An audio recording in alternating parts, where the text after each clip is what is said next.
بسم اللہ الرحمن الرحیم۔ السلام علیکم۔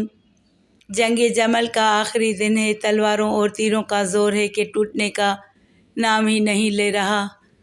امیر المومنین سیدنا علی المرتضیٰ رضی اللہ تعالیٰ عنہ کھڑے جنگ ملاحظہ فرما رہے ہیں۔ ایک دو یا سینکڑوں نہیں بلکہ ہزاروں کی تعداد میں صرف مسلمان ہی ذبح ہو کر گرتے چلے جا رہے ہیں۔ سیدنا امام حسن رضی اللہ تعالیٰ عنہ اپنے والد بزرگوار کے پاس کھڑے یہ دل خراش منظر دیکھ رہے تھے۔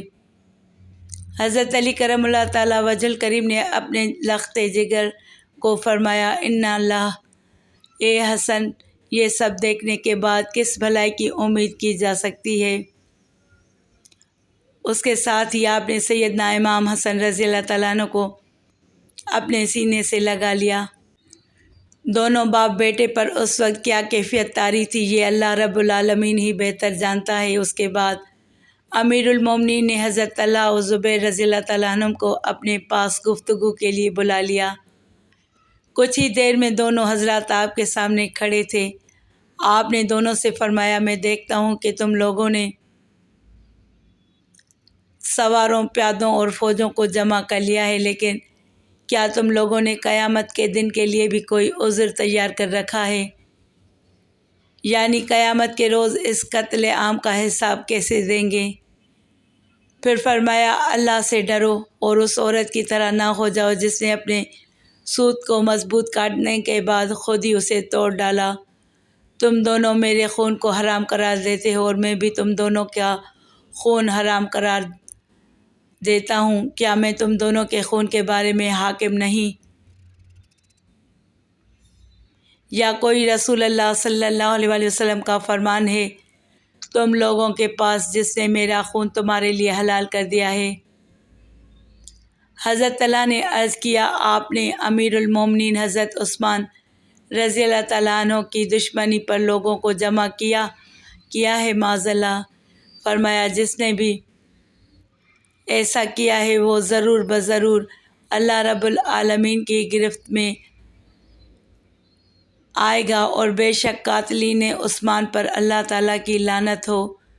اس کے بعد آپ نے حضرت طلحہ کو مخاطب کرتے ہوئے فرمایا، کیا آپ رسول اللہ صلی اللہ علیہ وآلہ وسلم کی زوجہ ام المومنین حضرت عائشہ رضی اللہ تعالیٰ عنہ کو لڑنے کے لیے لے آئے ہیں اور اپنی بیوی کو گھر میں چھوڑ آئے ہیں؟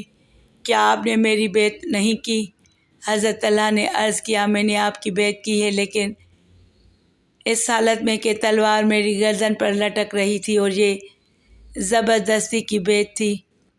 اس کے بعد حضرت علی کرم اللہ تعالیٰ وجہ الکریم نے حضرت زبیر کو مخاطب کرتے ہوئے فرمایا، آپ کو کس نے گھر سے نکلنے پر مجبور کیا تھا؟ انہوں نے کہا، آپ علیہ السلام نے۔ فرمایا، میں آپ لوگوں کی وجہ سے ہی یہاں تک پہنچا ہوں۔ مختصراً یہ کہ کچھ دیر کی گفتگو کے بعد آپ دونوں حضرات واپس لوٹ گئے، اور ایک روایت کے مطابق حضرت زبیر رضی اللہ تعالیٰ عنہ سیدہ ام المومنین حضرت عائشہ کے پاس حاضر ہوئے اور عرض کیا، میں نے حضرت علی کے ساتھ جنگ نہ کرنے کی قسم کھائی ہے۔ آپ کے بیٹے حضرت عبداللہ ابن زبیر بھی وہیں موجود تھے۔ کہنے لگے، آپ لوگوں کو یہاں تک لے کر آئے ہیں، اب جب کہ وہ جنگ میں کود چکے ہیں تو آپ لوگوں کو اس حالت میں چھوڑ کر واپس جا رہے ہیں۔ اب بہتری اسی میں ہے کہ اپنی کھائی ہوئی قسم کا کفارہ دیجیے اور میدان جنگ چھوڑ کر نہ جائیں۔ منقول ہے کہ آپ اپنی قسم کے کفارے کے طور پر ایک غلام آزاد کیا اور جنگ میں ہی حاضر رہے۔ حافظ ابن کثیر لکھتے ہیں، حضرت زبیر کے واپس لوٹ جانے کی روایت زیادہ صحیح معلوم ہوتی ہے، اور یہ بعید ہے کہ آپ نے اپنی قسم کا کفارہ دیا اور جنگ میں ہی حاضر رہے۔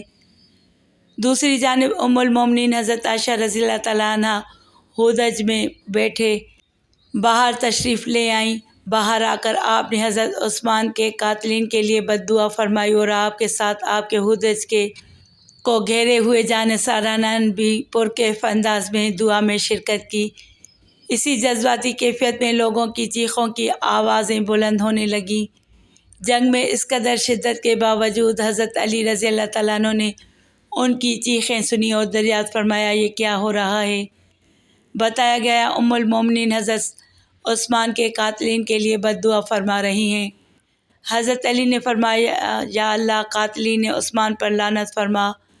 حضرت عائشہ جس ہودج پر سوار تھی اس کے اونٹ کی مہار تھامے درجنوں افراد تیروں تلواروں کا شکار ہو چکے تھے۔ بعضوں نے یہ تعداد 40 بھی لکھی ہے۔ اسی دوران ایک شخص لڑتے ہوئے اونٹ تک جا پہنچا اور اس نے اونٹ کی کونچیں کاٹ ڈالی، جس کی وجہ سے اونٹ کھڑا نہ رہ سکا اور ام المومنین حضرت عائشہ ہودج سمیت زمین پر آ رہیں۔ کچھ روایات میں یہ بھی ملتا ہے کہ امیر المومنین حضرت علی رضی اللہ تعالیٰ عنہ نے حکم فرمایا تھا کہ ہودج کو نشانہ نہ بنایا جائے بلکہ اونٹ کی کونچیں کاٹی جائیں تاکہ مطلوبہ مقصد حاصل کیا جا سکے۔ ام المومنین حضرت عائشہ کا اونٹ جب زمین پر گرا تو آپ کے ارد گرد لوگ بھی ہمت ہار گئے اور شکست سے دوچار ہوئے۔ حضرت علی رضی اللہ تعالیٰ عنہ نے فوراً اعلان کروا دیا کہ کسی زخمی کو قتل نہیں کیا جائے گا، بھاگنے والوں کا پیچھا نہیں کیا جائے گا اور نہ ہی گھروں میں داخل ہوا جائے گا۔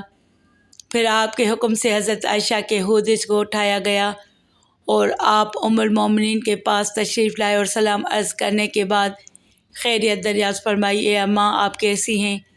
حضرت عائشہ نے جواب دیا میں ٹھیک ہوں۔ حضرت علی نے فرمایا اللہ عز و جل آپ سے درگزر فرمائے۔ اس کے جواب میں ام المومنین نے بھی فرمایا اللہ رب العزت آپ سے بھی درگزر فرمائے۔ بعد ازاں جب سرداران قریش اور رؤسائے شہر حضرت عائشہ کی خدمت میں حاضر ہوئے تو آپ نے ان سے فرمایا مجھے یہ منظور تھا کہ میں آج کے واقعے سے 20 سال پہلے ہی مر جاتی اور میں یہ جنگ نہ دیکھ پاتی۔ تاریخ ابن خلدون میں ہے کہ یہی بات جب قعقاع نے لوٹ کر حضرت علی کو بتائی تو آپ نے بھی یہی ارشاد فرمایا تھا۔ محترم ناظرین، جنگ جمل میں کامیابی سے اگرچہ حضرت علی علیہ السلام کے قد و قامت میں اضافہ ہوا تھا مگر شام سمیت کئی بڑے صوبے ابھی تک مکمل آپ کے کنٹرول میں نہیں تھے۔ یہی وجہ ہے کہ جنگ جمل کے بعد ملک شام سے ایک اور بڑی جنگ کے آغاز کی خبریں آنے لگیں جسے تاریخ میں جنگ صفین کے نام سے یاد کیا جاتا ہے۔ جنگ جمل میں ہلاکتوں کی اصل تعداد کے بارے میں اختلاف پایا جاتا ہے۔ بعض راویوں کے مطابق یہ تعداد 30,000 تھی جبکہ بعض نے کہا ہے کہ یہ تعداد 10,000 یا 21 یا 25,000 تھی، واللہ عالم۔ جنگ کا اختتام ہوا تو ام المومنین حضرت عائشہ رضی اللہ تعالیٰ عنہ کو عزت و احترام کے ساتھ آپ کے بھائی محمد بن ابی بکر کے ہمراہ بصرہ روانہ کر دیا گیا۔ منقول ہے اس وقت کے بعد ام المومنین حضرت عائشہ رضی اللہ تعالیٰ عنہ کو جب بھی یہ واقعہ یاد آتا تو آپ کی آنکھیں آنسوؤں سے تر ہو جاتی۔ اللہ رب العالمین تمام صحابہ کرام کو اپنی خاص رحمتوں میں جگہ عطا فرمائے اور انہیں جنت میں بلند درجات پر فائز فرمائے، آمین یا رب العالمین۔